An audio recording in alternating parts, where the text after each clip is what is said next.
শোনো ওই পরান রে বেশি একটা পাত্তা দিস না, পোলাটা বেশি সুবিধা না।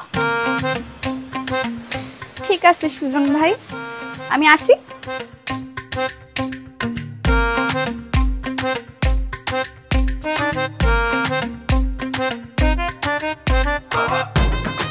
কি কথা বলতেছিলি পাখি লোকে? ওরে নাকি ঝাড়ু দিয়া পাখি দাবরানি দিছে। আমি পাখিরে বলছি এটা তুমি ঠিক করো নাই, পরান হইলো একটা ভালো ছেলে, ভদ্র ছেলে, তুমি কেন এটা করতে যাবা? স্যার যদি এটা শুনে সাথে সাথে কিন্তু রক্ষা নাই, এটা বলে দিছি। এসব শুনে পাখি কি বলছে? ভয় পাইছে। আই যখন পাখি মায়াটা কিন্তু বেশি সুবিধার না, ওর ধারে কাছে বেশি মিশিস না, বুঝছ নাই? বুঝাইছে দূরে বসে তুই বাড়িতে, কোন সময় কি করে ফেলে বলা যায় না, তো মেশার দরকার নাই। এই আমি কার লগে মিশুম না মিশুম সেটা তোর কাছ থেকে শিখতে হইব? হ্যাঁ, খালি তো গেট লাগাস আর খুলস।